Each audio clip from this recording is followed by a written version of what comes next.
everyone, welcome back to Film Rich, where we examine television with a critical eye and a respect for narrative detail. Today's breakdown takes us scene by scene through Sopranos Season 2 Episode 11, which is titled House Arrest. This episode centers on boredom, power, and the quiet psychological toll of enforced restraint. Before we get into this episode, I would please like to remind everyone to like, share, and subscribe for more content, and without further ado, let's get into it. The episode opens with Tony discovering that Richie Aprile and Uncle Junior have been collaborating behind his back, running drug sales along the Barone sanitation garbage routes.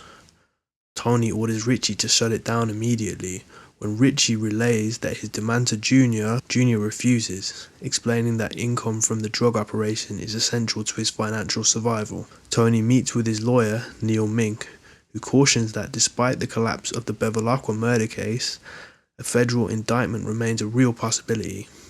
Mink advises Tony to distance himself from obvious mob hangouts like the Bing and instead lean into his legitimate cover a little bit more, such as Barone sanitation. Junior is diagnosed with sleep apnea and issued a CPAP machine, which he finds humiliating.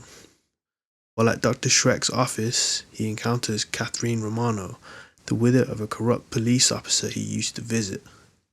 Junior treats her dismissively and instead directs flirtation attention towards his much younger nurse.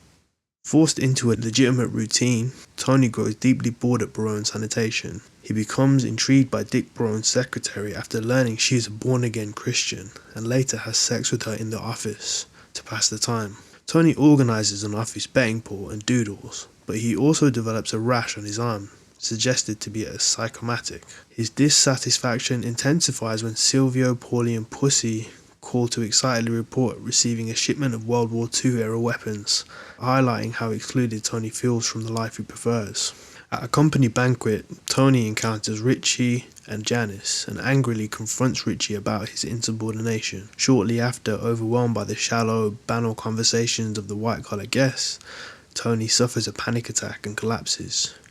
Richie, however, is the one who rushes to help him. Back at Junior's house, his hand becomes stuck in the garbage disposal, leaving him stranded in his kitchen for hours. Richie and Janice eventually arrive and help free him. This moment of vulnerability leads Junior to soften. He agrees to spend more time with Catherine Romano and shows her his ankle monitor, finally admitting that he's under house arrest. Catherine stays the night, watching television with him, and gently puts his CPAP mask on when he falls asleep. Dr. Melfi, having had too much to drink, causes a scene at a restaurant when another patron lights a cigarette. The incident embarrasses her son, Jason. Later, while discussing the episode with Dr. Kopperberg, he probes her relationship with Tony at the nature of her professional involvement with him. In his next session, Tony speaks openly about his boredom and sense of emptiness.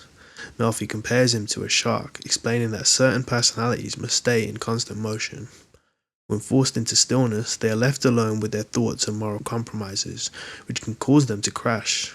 Shortly after, Tony abandons his attempt at legitimate normalcy and returns to Satrial's pork store, re-embracing the familiar life. In the end, the episode uses monotony and confinement, both legal and psychological, to expose its characters, whether it is Tony suffocating under legitimacy or Junior aging into isolation.